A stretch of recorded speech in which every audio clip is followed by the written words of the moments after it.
So first of all, thank you for coming, as I said, and it's great to see you all here. It's great to see familiar faces and new faces and new names. And like I said, if you do feel like putting your camera on, then it's always good to see faces, but it is optional. And as many of you know, it's an AWA meetup, and the reason for AWA in itself, the whole point of me creating AWA all those years ago, was to make working life better. As probably many of you experience a sort of fairly sort of loneliness and disconnectedness sometimes with our leadership roles, which many of you I know here play that role. By definition, often we are leading, we are at the front there, and that can be a lonely endeavor, and it's a difficult and hard road sometimes. And tonight's topic hopefully should certainly help with that. And that's really what AWA is about. It's about connecting people. It's about connecting you all to each other and to the topic at hand. And hopefully this meetup will be in the spirit of that, which you know, we've endeavored to sort of live over these years by creating this community of practice. I would like to just tell you quickly about a couple of things we've got going on. One of them is the well, they're both a sort of similar thing. We've started some cohort programs, which I see Martin is on one of those cohort programs. So we've started a couple of cohort programs, one for team coaching, one for enterprise coaching. And I just wanted to let you know that these are IC Agile certified kind of cohort programs that go over a 9-month period. And it really, it's very experiential and takes you really deep into learning about yourself, about coaching. And it's kind of, the work is your day-to-day, but guided and helped by this cohort program. So if you're interested in if you're interested in learning more about that, then just ping me in the chat or talk to Coru, who's also here on this meetup, so that we can answer any questions. So just wanted to make you aware of that, really. So that's it for the intro from me, other than to obviously introduce Anita. I was absolutely blown away when I was looking around for really good speakers who I knew would make a difference to our community, something which I thought was of real value to all of you in the work that we do. When I was looking for different topics came up in my head, and the way I sort of look for things is I sort of come up with things that I feel or I've spoken to people about where there's a real need, and then I go and I see if I can find people who really know what they're talking about, people who have had not only sort of the theory behind it, but the experience. And watching some of Anita's videos and things of her presenting absolutely blew me away. And I know there's a book coming out soon, so I'm very much looking forward to that, but I'm sure Anita can tell you about that herself. And this is such an amazing topic that I think really is at the heart of all of the work that we do. And if it isn't, then it should be. So I'm going to pass you over to Anita, who will be able to do a much better job at introducing her than I can. But I just wanted to extend such a massive warm welcome, and what a privilege it is to have you here. So thank you very much, and over to you. Thank you for being here. Thank you so much, Simon, for that very warm welcome. And I am so excited that you are all, that you've all made the decision to spend like an hour and a bit with me to learn a little bit about purposeful empathy. It's a topic that I'm super, super, super excited about. I've spent the last 10 or so years studying empathy and how empathy can be leveraged for social good, social transformation, and personal transformation. And yeah, I'm working on a book called Purposeful Empathy. So that's what we're going to talk about tonight. And he told me, this is something I look forward to when I'm speaking to a group of people. I said, so tell me a little bit about the group. And he said, you're just a fabulous group of people. And I said, okay, sold. And I look at your smiling faces and I see all of the very, very warm messages in the chat box, and I'm delighted to be here. Right, so without further ado, let me get my PowerPoint going. Very slide heavy. So I've got this ambitious title. You can maybe call it arrogant or bold, I don't know what. How to create a better life and a better world through purposeful empathy, right? But first I want to tell you a story. So I don't know how many years ago, maybe 15 years ago, I attended an event at McGill University, which is where I teach leadership and social entrepreneurship. And this conference was about the prevention of genocide. And so one event in the evening was hosted at a major kind of conference hall, about 1,000 people in the audience. And one of the speakers was Esther Mujawayo, who is a Rwandan genocide survivor. And she put up a photograph that we could all see on a big jumbo screen, and it had about 50 or 60 people in the shot. It was members of her family, and they were gathered for a birthday or some kind of anniversary.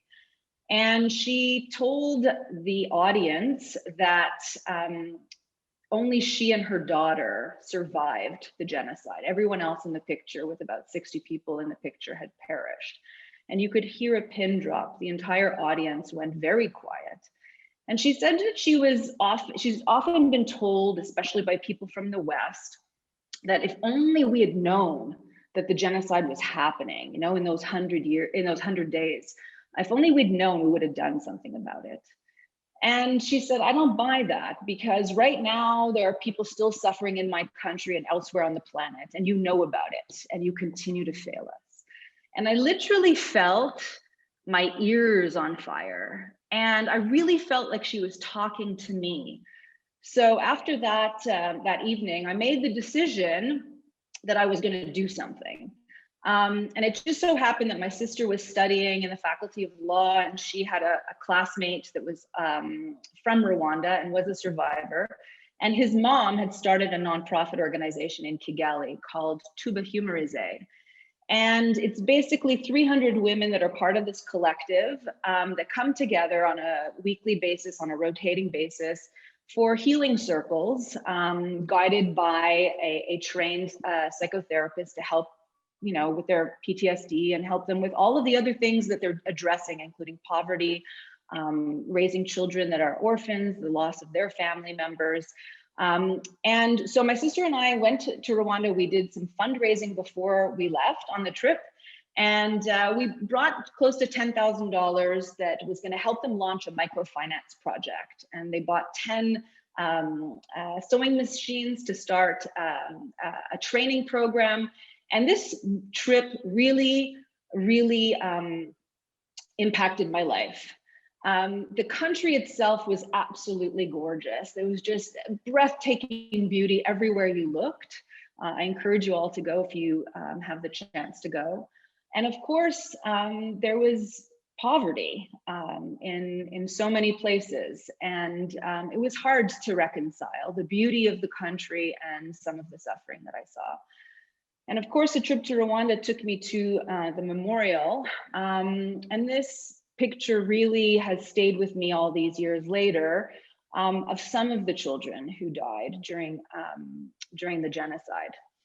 And it kind of, it leads you to this question, like, what are humans really all about if they could do that? If they could, if one group could just turn around, there were neighbors, turn on each other, and within 100 days, nearly 500,000, some people say upward of 1 million people died. The women in the collective wanted to share their stories with us, and my sister and I did not anticipate videotaping testimonials, but they really wanted to share their stories. And one story was particularly heavy and particularly loaded, so I just offer a little trigger warning here. That one man actually witnessed his own children and wife be slaughtered. And he managed to escape, and he ran for about 20 kilometers to a friend's home. They protected him by actually lifting up the floorboards of their kitchen, and that's where he took shelter for more than a month. And it kind of makes you think, like, what is it about humans that we can do so much evil, and at the same time, what makes humans rise to the occasion, even at great personal risk to themselves and their family, to protect others. And this question of whether we are selfish by nature or altruistic by nature has been going on for a long time. And even what we do is often primatologists will study the nature of sort of like our ancestors. And so for the last 50 or 60 years, chimpanzees have been studied to really kind of inform us about our core human nature. And chimps have been found to be very hierarchical, very power hungry, violent in many occasions, with really big acts of violence, including infanticide. But Frans de Waal, who is a primatologist from the Netherlands, has said if we studied bonobos instead for the last 50 years, we would have a different conception of what it means to be human. Because bonobos by nature are very kind and loving and very nurturing by nature, and take care of each other in a way that humans do, and in ways that we can recognize. And what's interesting, I learned as a little fact, is that we humans have more DNA in common with chimps and more DNA in common with bonobos than they have with each other. So we really do have both parts to who we are as humans. And through human evolution, over millions of years, we developed a safety threat detection system, this fight or flight response. And then we developed a very rudimentary form of emotional contagion. And we sapiens outlasted our relatives because we forged strong social bonds and underwent some physiological changes too to better understand each other. In fact, we're the only mammals that have whites around the irises of our eyes, and that's to sort of read each other's emotional states better. So essentially, humans have not only survived thanks to our capacity to empathize, but we've also thrived thanks to our capacity to empathize. Were we not able to take care of each other and look out for each other and understand what each other's going through, we would be ostracized and left out to the wild and cold. So we survived thanks to our capacity to empathize.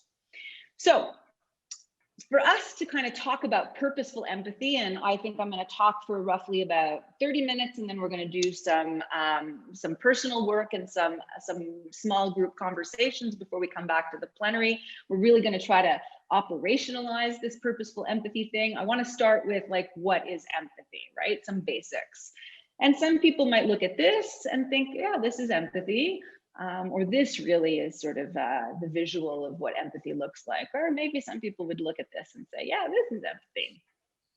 When I ask people to define empathy, they essentially break it down into kind of three categories.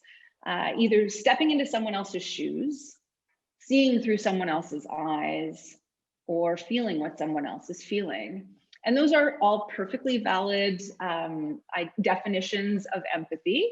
But what I thought I would do is I would share sort of the 7 things that I think would be useful to know about empathy, starting with this continuum. So empathy is sometimes mistakenly confused with words like compassion, sympathy, and pity. They're treated as synonyms, but they really don't mean the same thing. And I won't go into the whole etymology of them, but on one side of this continuum is pity. And pity necessarily has a power asymmetry embedded into a relationship.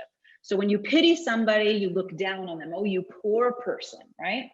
And a lot of philanthropy and foreign aid is sometimes predicated on this really paternalistic pity paradigm. But as you make your way across the continuum to empathy, there's a recognition that we share a common humanity. So my working definition of empathy is that it's the innate trait that unites us in our shared humanity without, and this is an important caveat, without denying or discounting lived experience. So we can't really know what someone else is experiencing because you have your own subjective perspective, and so do they. So you don't deny or discount that lived experience, but nonetheless, empathy is what unites us. The second thing about empathy that is worth knowing is that it typically breaks into 2 phenomena, okay? Cognitive empathy on one side and affective empathy on the other. So we'll start with the first. The cognitive empathy is using your brain to imagine what someone else is feeling or to imagine how you would feel in a certain circumstance. So it's perspective taking, an imaginative leap of faith.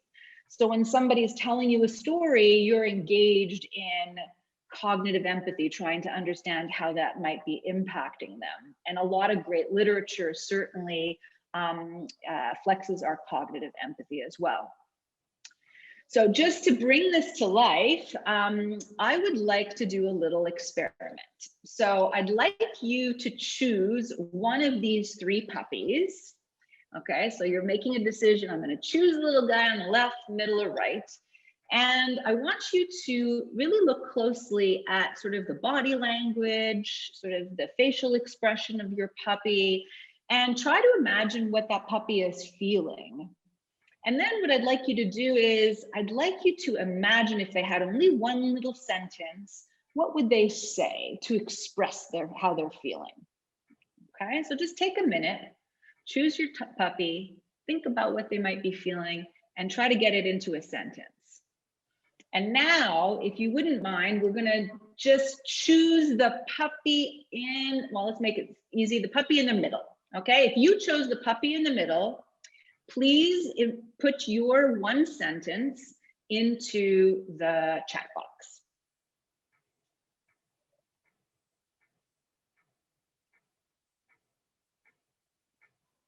Okay, so I'm starting to see what's going on over there. So there's like a sense of curiosity.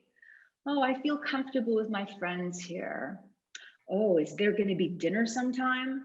Oh, I've never seen that before. I'm curious. Is that my buddy over there? Okay, so you get the point, right? That even though you are all very intelligent people and you've all looked at this little puppy and tried to get a sense of what this puppy is going through, there's different reads on it. So cognitive empathy, while we all have the capacity for it, is not a perfect science, and it's something that we have to work on. All right, thanks for all your participation. Next is affective empathy, which is really different from cognitive empathy because you don't choose to do it, right? When it comes to cognitive empathy, you're engaging perspective taking, you're making a choice.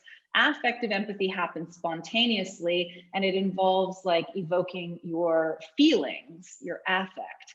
So when you look at this picture, and I'll study the faces that I see on the screen, what will happen is that your facial expression will start to move up. Your cheeks will get higher. You'll start to grin in this resonance with this child who has so much joy. And then what happens, right? If you look at this image, you can't keep your smile, right? Your brain and your mirror neuron system is activated, and it's really tough to smile back at this child who is crying. And so affective empathy happens quite spontaneously and naturally. Great. The third thing about empathy, and of course there will be time for questions if you have any. So, feel free to populate them in the chat box, and maybe I'll ask Simon to take note of any that we should come back to in the end. The third thing is that we are all born with the capacity to empathize. There are a couple of outliers, but we won't go into the detail, but there's really like you're born with the capacity to empathize, and then throughout life, there are certain kind of empathy milestones that you hit, and you can continue becoming more empathic with practice throughout your entire life. And the reason for that is the fourth thing to know about empathy, which is that you can become more empathic with practice.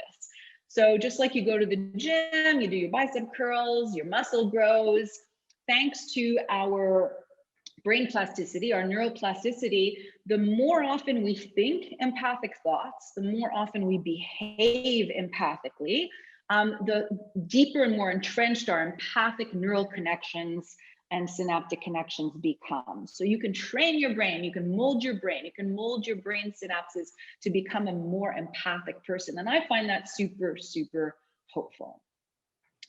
The fifth thing to know about empathy is that it's good for us. So being in an empathic exchange with somebody releases feel-good hormones like serotonin, oxytocin, and endorphins that actually activate the receptors, the opioid receptors in our brain that reduce pain and boost pleasure.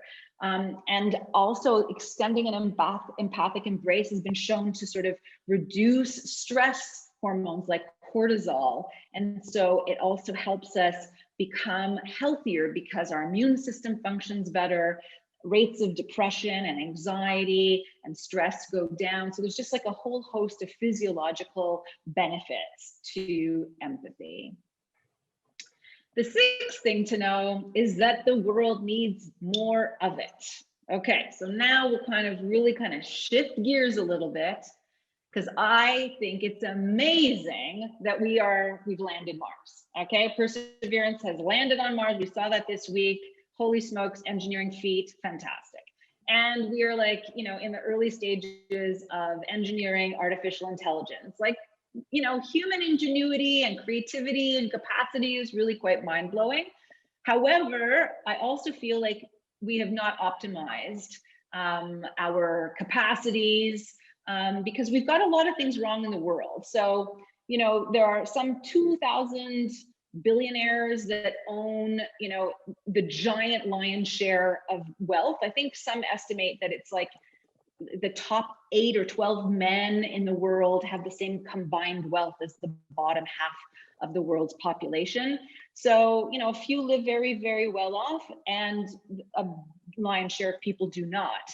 And even in the most advanced, industrialized, wealthy countries on the planet, we still see homelessness and poverty, right? And what we're starting to see increasingly, I mean, COVID certainly hasn't helped, is that even in rich countries, we are living in a world and in an era where there is just increasing mental illness, right? Anxiety rates have gone up, self-harm has gone up, addictions have gone up, depression, you've heard all of this before. So the way we're organizing ourselves in society is not helpful to our human flourishing.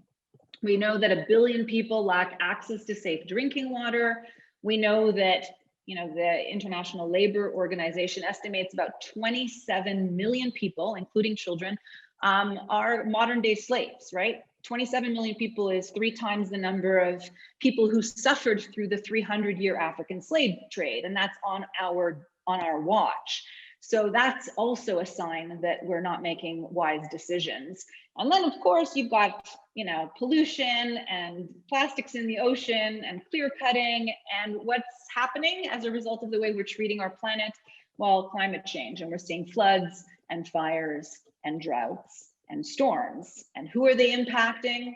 The people who contributed least to the problem and the people who have the least amount of resources to mitigate the impacts of climate change, right? So I think we're kind of in this era of a massive collective empathy deficit. And I think we need to do something about that. And so that's what this conversation is really about.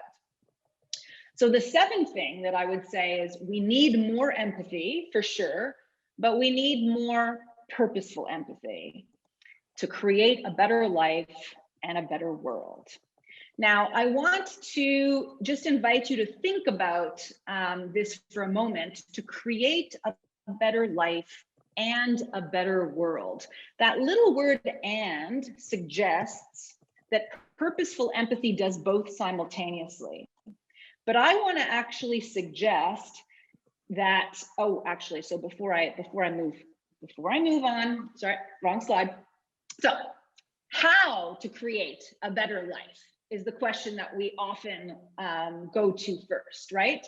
And we have been studying how to create a better life since time immemorial, right? Some of the big names like Aristotle and Marcus Aurelius and Thomas Aquinas, all of these, big thinkers have said, how do we create human flourishing before that sort of turn of phrase was coined.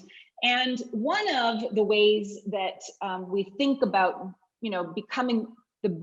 living the best life possible is through the lens of Maslow's hierarchy of needs, which I'm sure you kind of are all familiar with from your intro to psych classes. The idea of self-actualization is achieving one's full potential, right? And that's sort of like how you achieve the best in life, when you achieve your full potential. Okay. One of the ways that people are talking about how to live your life fully actualized is through a model that's called Ikigai, right? Ikigai was actually, I believe, it came from the same island of Okinawa where karate was born. And as a fun fact, it's also the place on the planet with the largest per capita centenarians in the world. So they've got something special going on over there. And so the idea of Ikigai was born out of Okinawa. And it's made up of two smaller words, Iki, which means life, and Gai, which means value or worth. And so the idea of when you have Ikigai, it's the reason for being. That's how it's translated into English often. And it's often kind of represented with these 4 circles in this Venn diagram, where you ask yourself, what do I love?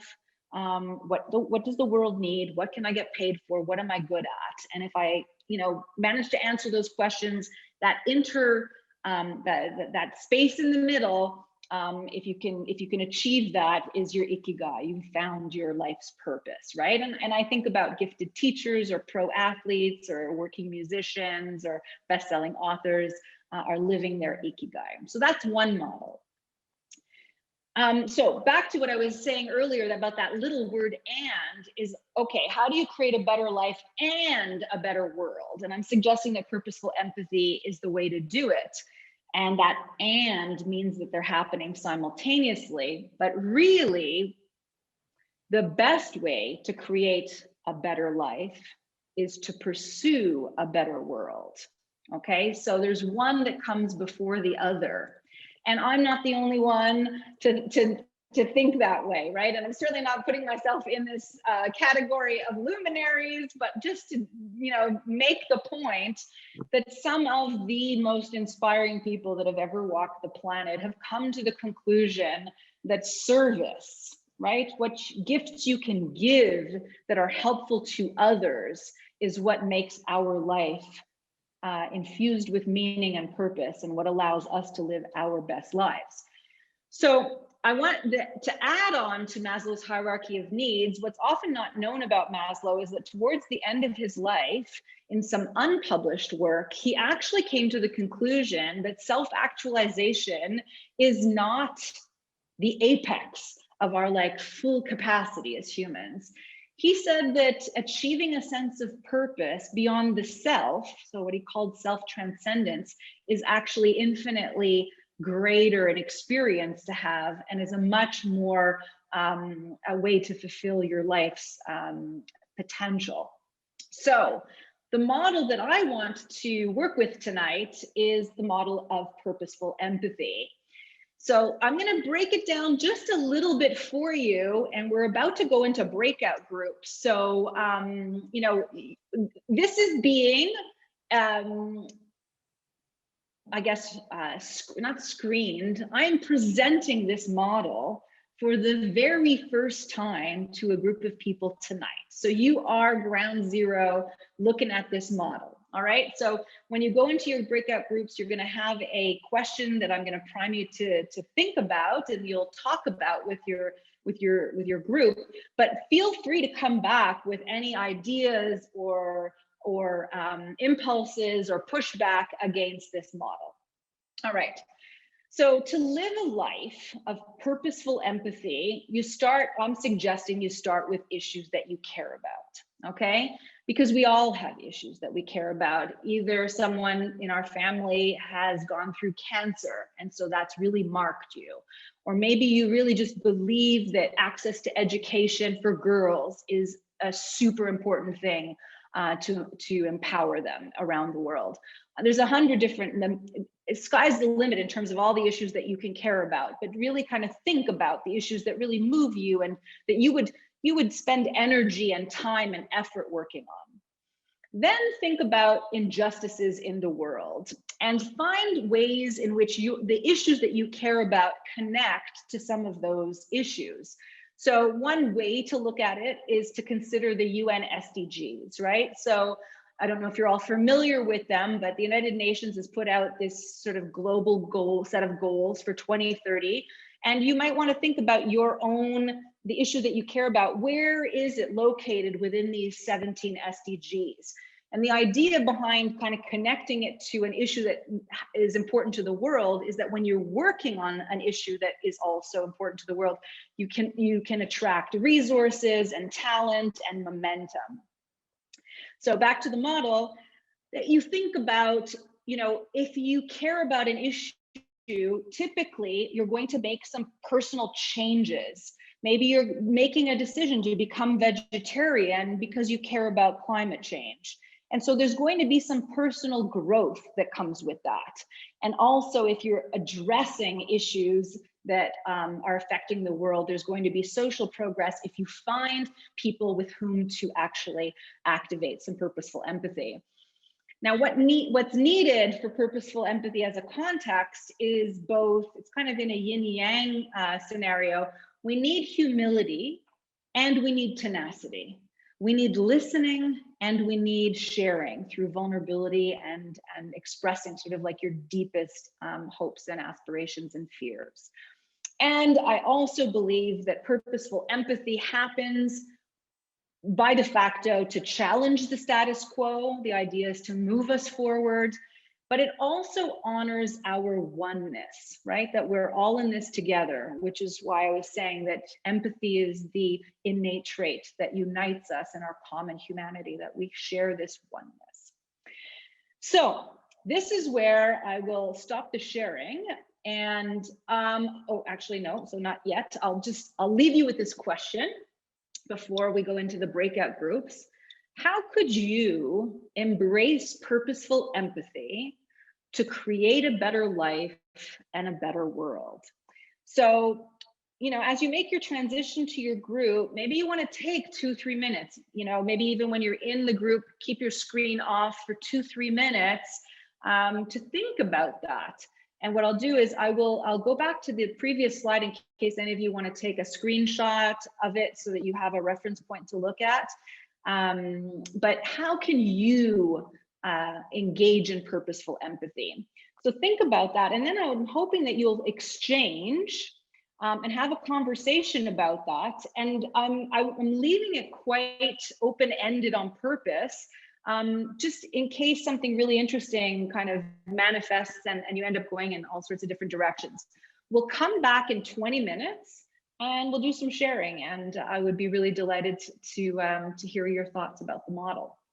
So are there any kind of questions about what we're going to do next before we do the breakout groups? Feel free to come off mute if you have a question or you're unsure. And after we've done the breakout groups and we're back at the plenary, I'm going to stick around for another 15 minutes or so to answer questions about purposeful empathy or about empathy or anything that we've covered so far, right? So, but I don't want people to feel obliged to stay to the end. So that's why we're going to do it in this order. So Simon, could you activate the breakout groups? I think 5 or 6 might be ideal. Perfect. How long before we come back? So it's 20 minutes total. So maybe what you want to do is you want to spend your first 3 minutes in quiet contemplation. Simon will send a message out to everybody that 3 minutes is up, and then you guys can share. How does that sound? Okay, then if you get stuck or there's any issues, come back to the main room and ask, and we'll be here. Okay, then opening the breakout rooms now. We'll see you all in a sec. Enjoy.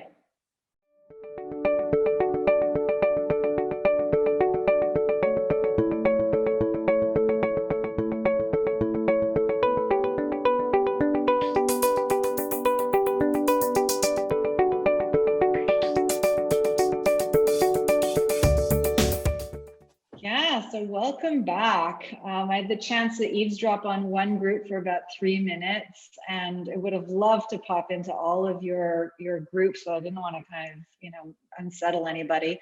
I would love to spend maybe 10 minutes just in an open plenary sharing either something that caught your attention or something that's alive for you, or maybe something that one of your group members said that was illuminating. So I just pass the baton on to the group.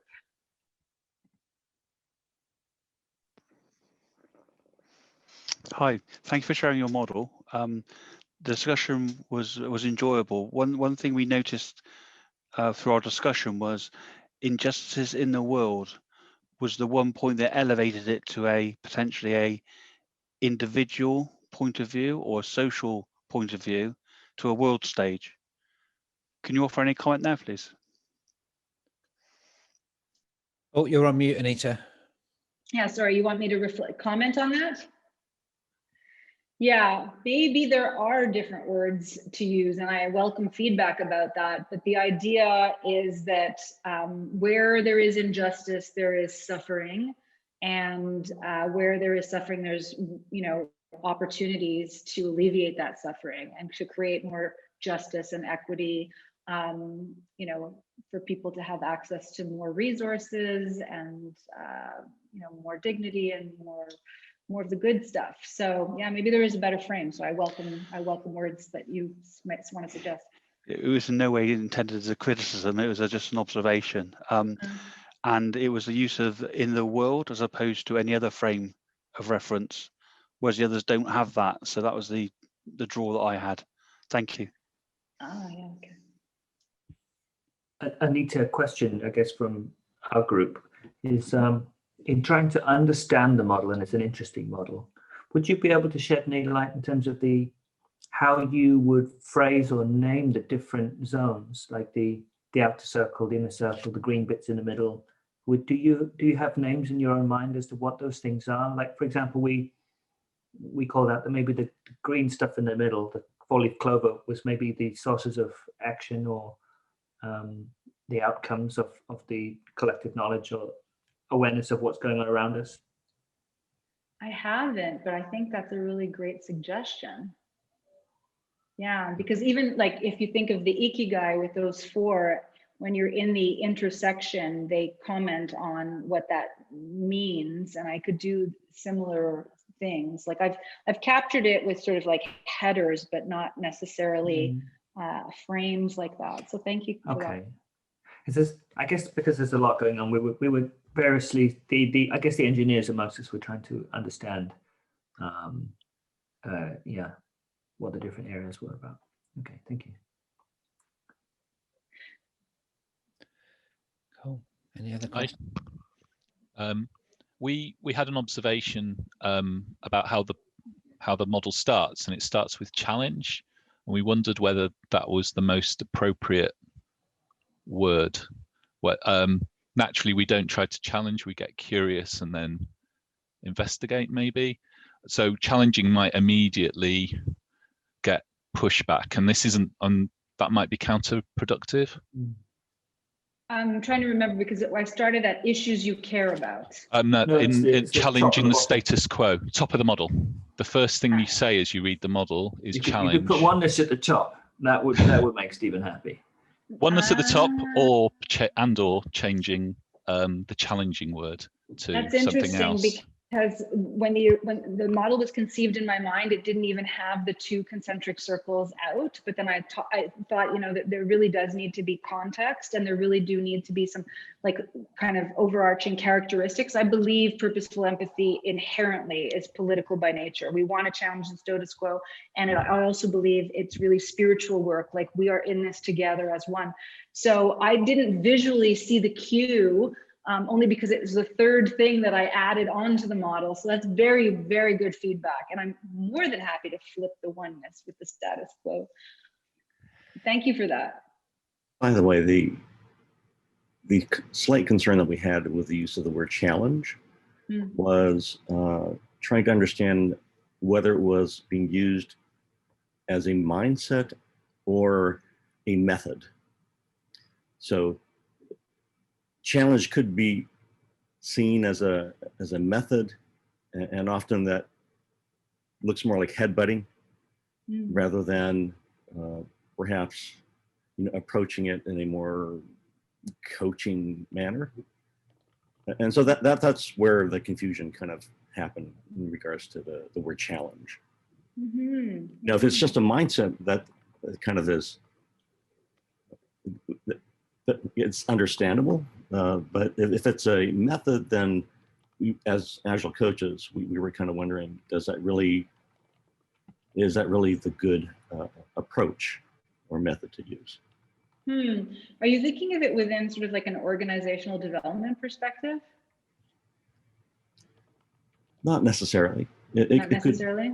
It could be these more worldwide issues that you have listed as well. Yeah, because I think my frame is sort of like citizens generally, right? That social progress doesn't happen without challenging the status quo. So progress by nature is something that progresses from what was before. So the idea is challenging it, like to upset it, to say like, we do not accept it. So there's like there's a sense of, there's an activist. So it's more of a mindset as to like where you start from, as opposed to necessarily saying what methods should be used in order to address the status quo. Yeah, because the methods are super, super myriad. Yeah. Okay. Yeah. So that's. Would I be able to hear some of the insight that came up that's maybe not specific to the model, but sort of some of the personal reflections that you had as you were talking about this? Would anybody be willing to share? We talked about various ways of, well, how do we do this? Last time we didn't talk about the model at all. Sorry. We were motivated by it, but we thought about, okay, if there is action to be taken, and Kyle has summarized what we talked about in the chat as well, if you want to see it there. But it was basically, okay, we see the issues, we feel the issues, we would like to do something about it. Well, how? Injustice is a big thing and has many causes, and sometimes there's a feeling of futility, as Kyle has written. And you end up trying to do what you can where you are with what you have, as the quote goes, and you leave it. But then the injustice continues. Then the systemic problems continue. So our curiosity in the group was, okay, we know that linking with other people will help. We know that like-minded people can create a volume, a wave, a tipping point, whatever you call it. Can we talk about those tools? Is purposeful empathy a way of connecting that speeds up the making of a wave that results in change, whether it is in an organization that we're working on, in our neighborhood, or in the world? The world seems very distant, and even the example of the luminaries that you put up there, in some cases, they always said good things and bad things. Even with them, they were not perfect, and they tended to focus on one thing, the fact that it was a great achievement. But some of those very big things haven't changed. So what are the tools to dampen down the futility and get our natural energies to go to what we really want to do? Our group, I'll piggyback off that, I think.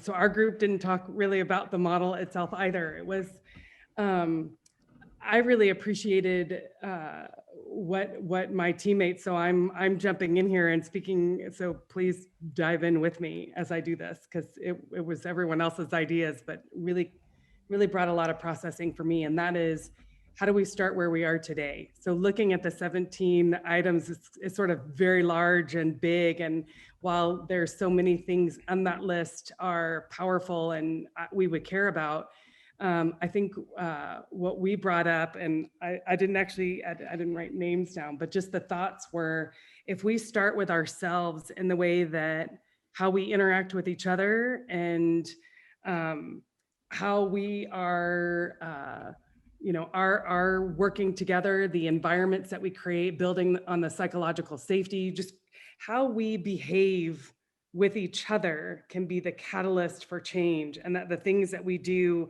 will ultimately lead to those outcomes of improving those greater and larger global concerns or issues that we care the most about. So we spent a lot of our time talking about, where do we have unconscious bias, or where do we how do we elevate consciousness for people to be aware of changes they need within themselves that ultimately impact and improve, whether it be, again, within their organization and teams, or at the greater around the world. And then where are our, so I think it was Karam who said, identify something we can do and have the courage to make the change, which I loved. And we said, okay, let's make sure also that we're not bringing in any unconscious bias when we take that action, so that the action is rooted in empathy and not in pity, and that we're taking action in a way that's meaningful. But we definitely started with, how can we as an individual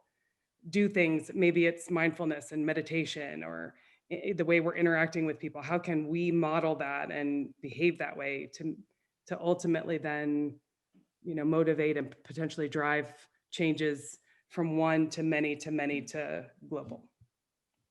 And rest of my team, please chime in if I missed anything big.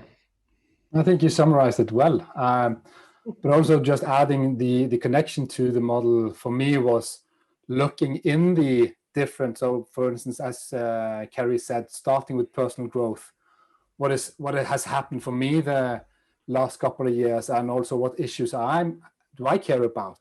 What is the injustice? And you see actually where are you pulling toward? Maybe there is a more community engagement, or even where can I have that community engagement, because this is what is happening for me on a personal level, issues I'm caring about, and the justice. I didn't personally spend time enough to do the jump to what social progress is there, but we had some discussions about that, what is happening, I think, in the organization and the broader world. Yeah. And one more thing to add to, I was looking at the picture, like the listening triggered one thought, which is called the deep democracy. I think that is something that I personally reflected while listening to these comments, we're missing. Not listening to everyone, what kind of challenges they are facing. If there's a poverty, do we just go and help them, give them loans, or like what is their voice? How do they want to overcome the challenges? And all these, I think this is kind of very personal, more empathy toward listening to other voices as well. Mm-hmm. That's why humility and listening features is one of the, 2 of the 4 principal characteristics of how you show up to do purposeful empathy work. What I'm going to do is respect people's time and say that we're coming on the hour of my presentation. Thank you so much for your engagement. I would be delighted if you would ping me on LinkedIn. I have a weekly YouTube and podcast called Purposeful Empathy. Amazing speakers. If you have anybody to recommend, you can find me on my website and all the socials. But really, thank you so much. Please stay in touch, and thanks again, Simon, for welcoming me. And for those who do sign off now, I wish you good morning, good afternoon, good night, whatever. But I'm happy to stick around for another 15 minutes for anybody who wants to chit chat. Thank you so much. Thank you. For taking this time, and thank you for being here. I know that we're going to be around for another 15 minutes, but just gives this chance to say, thank you so much. I think that what you have given us here is a really important part of the jigsaw of organizational change, which is where most of us are working, and it's a huge part of the sort of sensing, the connection with others, the kind of complexity that we need to make the change in our organizations and our societies to deal with the problems that we face today, whether that be product development or terrorism. All of those things have their root in significant complexity, and this is a massive part of that interconnectedness. And thank you so much for taking this time and being here. That's brilliant. So anyone, don't feel that it's rude to drop off now. If you do want to stay for another 15 minutes, of course you're welcome. I shall definitely be staying here. Yeah, if you are staying, then awesome. Let's carry on with some questions and or observations or just insights that you might have. Well, there's still people. I should probably also say you can pre-order the book on my website. www.anitanowak.com.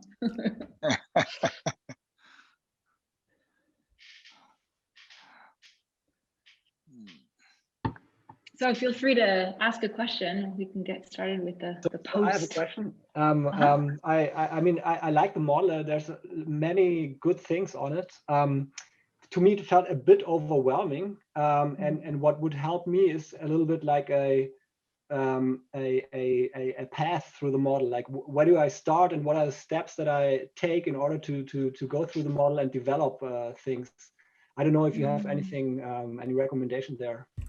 Well, just the insight of the first thing that people see is the challenge of status quo has made me think that I kind of need to have it in layers, right? Like layer 1, layer 2, layer 3. I mean, that's hard to do when you're presenting the model in its fullness. But I think that there is a scaffolding that I need to integrate into how I present the model. So that's super, super helpful feedback. I've seen these models presented in layers. So you start off with something in the middle, and then you add pieces to it, so that you can introduce them bit by bit. Yeah. One thing I was thinking about. Oh, sorry. Go ahead. One thing I thought about when we were talking about the comment that came up about change and challenging the status quo, and there's a lot of work at the moment in our industry around coaching and bringing coaching into organizational change. And one of the challenges that we have is that a lot of in the history of our in particular our industry of organizational change, there's been a lot of pushing our one sort of ideas onto another group. For example, the frameworks, and I'm not going to mention any frameworks because that opens a barrel of worms in itself. But basically, when people push frameworks onto other people, it creates resistance and resentful, and it's just another way. It's a bit animal farmish in terms of you know, the new leaders are these bright coaches who are taking over from the other leaders who were using command and control kind of thing. And I think that when I heard the words challenging the status quo, what I heard from that was the first place to start in challenging the status quo is actually the status quo within ourselves and the way that we show up. And tapping, if you think about empathy, what I took from this anyway was that empathy is a very personal thing in many ways, and it's how we feel and what we connect to inside, and by sort of connecting and feeling what it's like from different perspectives and different points of view that's going on from whatever type of conflict that is happening, whether it be privilege and underheard voices, or whether it is two departments conflicting over how they should be billing or whatever it is, that empathic ability starts inside. And that to me seems like an incredibly powerful place to challenge the status quo, by showing up differently and being able to hear, and using that status quo purely driven from the empathic connection, rather than that sort of challenging the status quo, going out there and sort of forcing our own version of the narrative on somebody else, whether even we have a good view or opinion of that at all. So I thought that was just another way of looking at it. Simon, that sounds like the first step, doesn't it? And I think it's totally agree with that, particularly in the organizations that we work in our immediate relationships, to start with oneself and just unconditionally become more empathic, unconditionally eliminate judgment, and those basic things that we can do to generate trust and to start trusting others, because then we ourselves become less afraid. But I'm interested in what Anita is saying, that in the end, at some point, there are big things to change. And they need to change. And although we shouldn't impose our view, because my view is probably wrong, but if we all work on it together, maybe, you know, wisdom of crowds and all of that, there will be a better way. But at least has to be a challenge to say, that can't be right. I don't know what's right, but that can't be right. Genocide is not right. So, you know, or whatever it is, you know, poverty, the sort of discriminations that we have, etc., etc., etc. You have 17 goals there. So that needs to be an endpoint. At some point, you have to say, no, I am saying no. I'm not saying you're okay. You're not okay. So I'm not going to force you to do anything, but that's not okay. How do we do that? How do we take that next step? So I fully agree with your first step. I'm fully on board with that. But I still feel that sense of terrible futility, that if I take my first step and I'm really okay with everyone I know, it hasn't changed the big things. How do you get that? Simon and I were talking before I joined one group to eavesdrop for about 15 minutes. And maybe Simon, you want to, I don't know if this is something that you've shared with the group before, the work that you're doing on your book, the whole idea of like moving from independence to a state of interdependence and what that means. Do you want to pick it up? Or? Yeah, sure. So it was a good conversation we were having around what the part that empathy plays in change and how might this work. And when we look at the types of changes that, I mean, I think that there are different types of need, just like there are in, say, Cynefin, the model of different types of problem. And the problem that I'm thinking about is in the complex world, the sort of complex adaptive space, for example, organizational change. When I'm thinking about things like organizational structure and hierarchy-led command and control type structures, and how does one use empathy to change something which is so embedded, or even the political systems that we have in our governments and things, how does one go about changing that with something seemingly so simple as empathy? And when we look at how these systems change, then if you kind of look at the catalysts for change, then systems are modeled on how we see ourselves.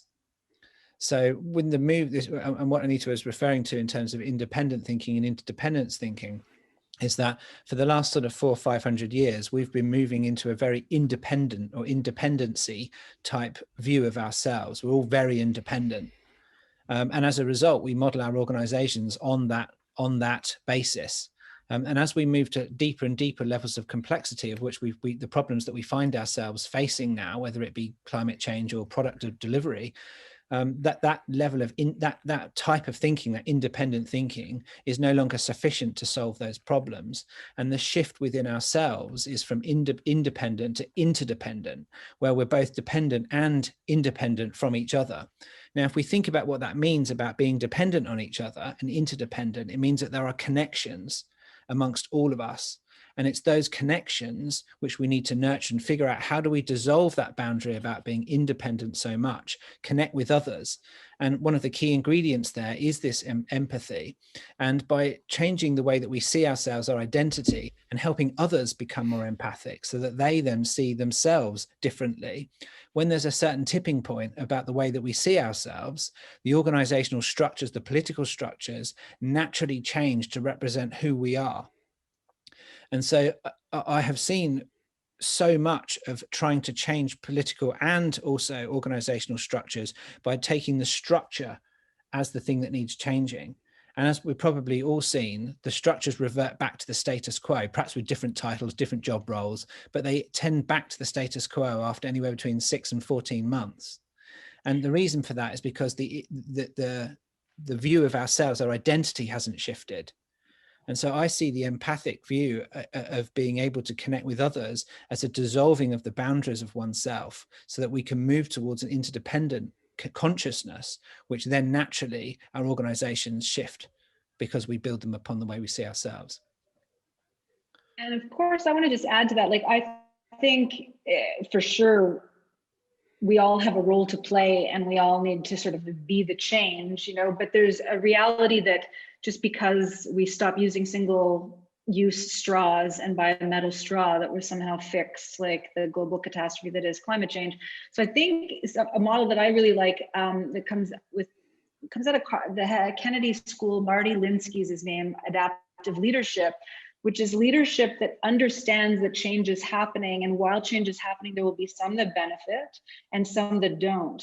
And the goal of the leadership, of adaptive leadership, is to help with empathy those who are going to not benefit from the change, and help them either, like, you know, practically speaking, or help them at least envision an alternative possibility that has some benefits. And this is where I think it gets exciting, because we've lived in a world that's full of things that we can accumulate, but having those things, even if we have an abundance of those things, is not the same as like the inner abundance that comes from being healthy and being in community, and some of like the core values that humanity has had over time.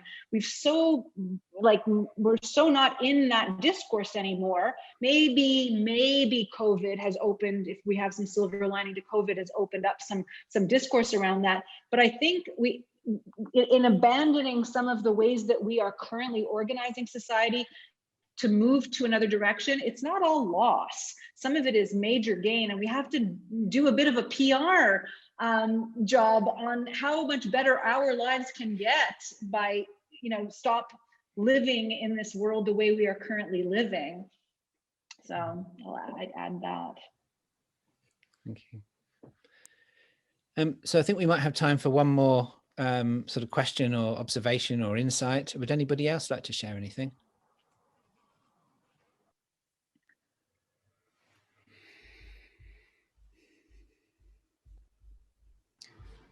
So I was looking at the model, and as we all were trying to understand it, thinking back to something more specific than world problems. And specifically, I was thinking back to a couple of experiences that I had over the past year at work as an Agile coach. And the two examples that I thought of, one was I've been involved with a DevOps transformation, helping the team that is looking to put that in place. And as an Agile coach, I was looking to bring more of a coaching approach rather than a telling approach, which hasn't worked very well in the past. And so there was very much this approach as a coach of facilitating the collaboration and interdependence, where we would actually meet with the team, find out what their pain points were, and then help the team identify what actions they would move forward with. And that did a couple of things. One, it built in the team's ownership of those actions. And two, you didn't have kind of the outside presence coming in and telling them what to do, which we've heard complaints about, over and over again. And I was looking at the diagram and I was thinking, well, certainly there was some moral courage there when I came in, when asked to coach and teach the DevOps kind of domain and team, how to do a coaching approach. So there was some courage that I needed to have in order to even bring that in. And I approached that, being an example myself of this collaborative approach, working with them to say, okay, let's try it this way. We'll experiment and run it with a team, see how it runs, learn from what we can, and tweak it and move on. And they learned that mindset, and then as we worked with the development teams, they learned that mindset as well. So I'm kind of seeing, on one hand, some of what Anita said about, first work on yourself, and then find other people that you can work with to kind of carry more of that coaching approach forward. And then in the end, it reached some of the teams, the development teams as well. So I'm seeing a lot of the pieces of this model in that. Certainly, the listing, humility, and tenacity of, moving everything forward, and the elevated consciousness of more of a coaching rather than telling approach. Certainly the collective action, which was the interdependence that we were talking about just a while ago. But I am starting to kind of get a better idea as to how perhaps that model would hang together. And it took really taking an example that I was familiar with to then say, okay, well, how does it fit into this model? And that, I think, helped to better understand perhaps what the model was about. Very, very useful. Thank you. So thank you all. There is a couple of comments in the chat just about your book, Anita. Just asking around, are there what kind of sort of thing is in the content? I wondered if you just wanted to give us a sort of like 30-second minute kind of thing about what's in the book, and then we'll probably close for the day. Well, so in addition to making the case that we need purposeful empathy and what the model is about, there's a lot of stories and examples of people who are living by sort of the practice of purposeful empathy. So it's a really narrative heavy book. But the 5 ways that purposeful empathy can be practiced is on an individual level, on a family and community level, on a organizational level. And then I look specifically at how purposeful empathy can be leveraged within specific sectors. So in education and in healthcare and in new technology. And then it is a call to action kind of book where, you know, the idea is you can't just read the book and say, that was nice. So it's a matter of engaging beyond the book and trying to create a community of people who are practicing purposeful empathy. So that's what it's about. Brilliant. It's with an agent now. We're shopping it for a publisher, so hopefully it'll be out sometime this year, later this year. That's fantastic. I know the lead times for these things are horrendous with publishers and things. It just takes so long. Thank you for taking the effort to write the book and also be with us tonight. And thank you for all of the fantastic presentation, the exercises, and all of the insights afterwards. Thank you so much. And thank you to everyone for being here. Have a fantastic rest of evening, day, etc. And I hope to see you all again soon at whatever thing we do next together. Take care, everybody. Thank you. Thank you. Thanks a lot. Thanks. Bye. Bye. Thank you.